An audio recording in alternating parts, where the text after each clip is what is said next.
কঠিন কিয়ামতের ময়দানে আল্লাহ রাব্বুল আলামিনের কাছে তুমি কেমনে জবাব দিবা এই ভয়ে? তুমি স্বর্ণের চাক্কাটা তুমি নিলা না, তুমি কি জানো না আমিও তো মুসলমান? সুবহানাল্লাহ, জোরে কোন। এই ভাই, আমিও মুসলমান, আমি পারবো না, এই স্বর্ণের চাক্কা রাখার জন্য আমার পক্ষে সম্ভব হবে না, না আমি রাখবো না। একজন স্বর্ণটা নেয় না, কেউ নেয় না। এবার দুই পার্টি একসাথে হইয়া দাউদ আলাইহিস সালামের কাছে গেলেন। দাউদ নবী, উনি আমার কাছে জমিন বিক্রি করছে, আর আমি জমিন কামলা লোক দিয়া পুকুর বানাইতে যাইয়া এই স্বর্ণের চাক্কা পাইলাম। এই স্বর্ণের চাক্কাটা আমি একজন মুসলমান, আমি এই জন্য গ্রহণ করি না।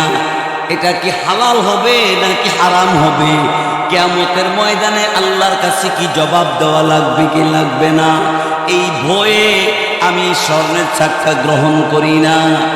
যিনি জমিন বিক্রি করছে উনিও ডাক দিয়ে বলে, আমিও তো এই কথা বইলা বিক্রি করি নাই যে কিছু পাইলে আমাকে ফেরত দিতে হবে, সুতরাং আমিও মুসলমান, এই জন্য আমিও গ্রহণ করি না। এটার ফয়সালা দাউদ নবী আপনি দিয়া দেন। ওগো দাউদ নবী, এটার ফয়সালা আপনি দেন। হযরত দাউদ আলাইহিস সালাম বললেন, অপেক্ষা করো। একটু পরে জিবরাইল আলাইহিস সালাম এসে উপস্থিত হইলেন। হযরত দাউদ আলাইহিস সালাম বললেন, অপেক্ষা করো।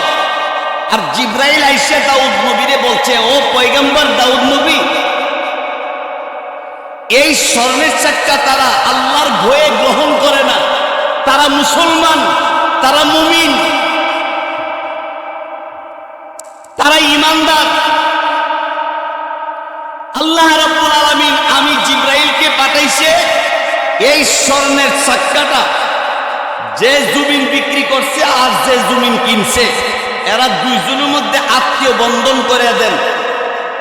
একজনের ছেলে আর একজনের মেয়ে বিবাহ পড়াইয়া তাদেরকে উপহার দিয়ে দেন। জোরে কোন সুবহানাল্লাহ।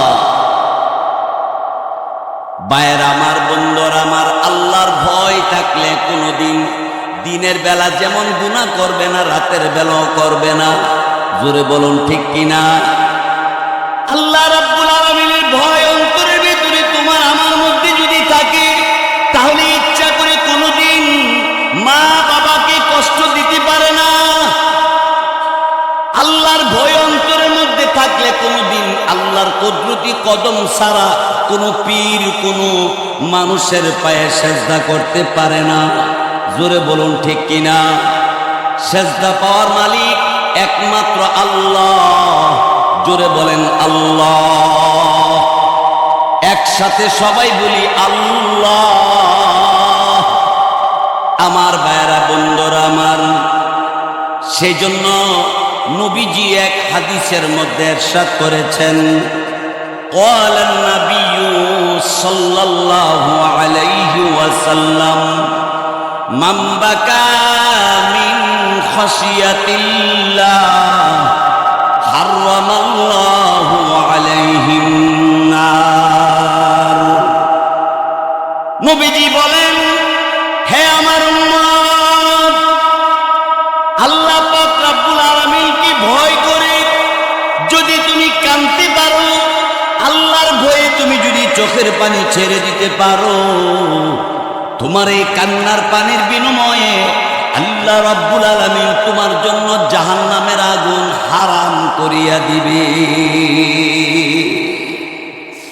চোখের পানির দাম আল্লাহর কাছে এত বেশি যে জাহান্নামের উত্তপ্ত গরম আগুন বান্দার চোখের পানি দিয়া নিবানো হবে। জোরে কোন সুবহানাল্লাহ।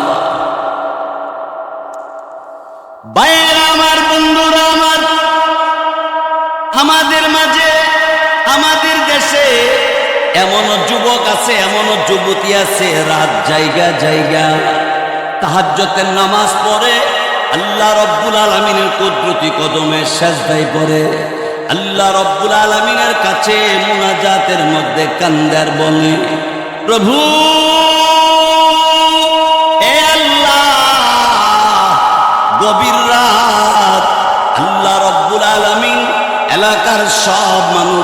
ঘরে ঘুমায়া গেছে, আমি এখনো ঘুমাই না। আল্লাহ রব্বুল আলামিন আপনার কি মায়া লাগে না, দয়া লাগে না? রব্বুল আলামিন আপনার মায়া লাগেনি, দয়া লাগেনি? চোখের পানি ছেড়ে বান্দা বান্দি পুরুষ নারী আল্লাহ রব্বুল আলামিনের কাছে যখন গভীর রাতে কান্দে, আল্লাহ রব্বুল আলামিন ফেরেশতাদেরকে ডাক দিয়ে বলে, ফেরেশতারা দেখো তাকায়া কত মানুষের মাথা বালিশে, আর আমার কিছু বান্দা বান্দিদের কুদরতি, আমি আল্লাহর কুদরতি দরবারে দুই হাত উঠাইয়া মুনাজাত করে আমি আল্লাহর কাছে কান্দে। কোরআন শরীফের তেলাওয়াত যখন দিনের বেলা করে, আবু জাহেল, উতবা, সাহিবা, আবু সুফিয়ান এরা বিভিন্নভাবে বাধা দেয়। এই দেশে যেই দলের ক্ষমতা আসে, আমরা সেই দলকে জানিয়ে দিতে চাই, কোরআনের মাদ্রাসার উপরে হামলা করলে, নায়েবে নবী ওলামায়ে কেরামের উপরে হামলা করলে এই দেশের মুসলমানেরা মানবে না, মানবে না, মানবে না। জোরে বলুন ঠিক কিনা?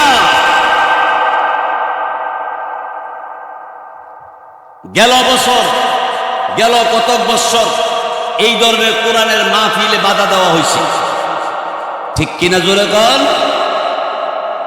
আলেম ওলামাকে জেলে কারাবন্দিতে কষ্ট দেওয়া হয়েছে, আর বরদাস্ত করা হবে না। কোরআন হাদিসের ইলম অর্জনকারী আলেম ওলামার উপরে হামলা মামলা যারাই করতে আসবে, তাদের সাথে কোনোদিন আমাদের আপোষ না। জোরে বলুন ঠিক কিনা? আমার ভাইয়েরা, বন্ধুরা আমার, নবীজি কোরআন তেলাওয়াত দিনের বেলা করতে গেলে আবু জাহেল, উতবা, সাহিবা, আবু সুফিয়ান এরা বিভিন্নভাবে বাধা দেয়। ডুল বাজা, বাঁশি বাজা, বিভিন্নভাবে রসুল যেন কোরআন তেলাওয়াত করতে না পারে। বর্তমান জমানা আমরা এমন মুসলমান হইছি, মুসলমানের বিয়ার মধ্যে ডেক্স বাজে, ডেক্স বাজনা বাজে, 1 কিলোমিটার লম্বা করে বাতি লাগা, গেটের বিল হয়ে আসে 60,000 80,000 গেট বান্ধে, গেট। নবীজির মেয়ে ফাতেমার বিয়া, কত সুন্নত, কত সুন্দর, কত সহজে বিয়া। রসুল ইসলাম করে সহজ, মানুষ নিজে কঠিন বানায়, ঠিক কিনা? জোরে কর। আমার ভাইরা, বন্ধুরা আমার, তো রসুল দিনের বেলা কোরআন শরীফের তেলাওয়াত করতে পারে না, রাত্রে বেলা ঘরের ভিতরে রসুল কোরআন শরীফের তেলাওয়াত করে। তো আবু জাহেলে নবী যে রাত্রে বেলা ঘরের ভিতরে কোরআন শরীফ পড়ে, আবু জাহেলে চুপে চুপে যাইয়া নবীর ঘরের পিছনে বৈশা বৈশা তেলাওয়াত শুনে। আবু সুফিয়ানও শুনে, উতবা সাহিবও শুনে। এরা একটা আর একটার কাছে কয় না, এক নেতা আর এক নেতার কাছে বলে না, চুপে চুপে যায় যায় তেলাওয়াত খালি শুনে। ওই আল্লাহর কি মর্জি, একদিন একটার সাথে আরেকটার দেখা হয়ে গেছে। কেন? আবু জাহেল।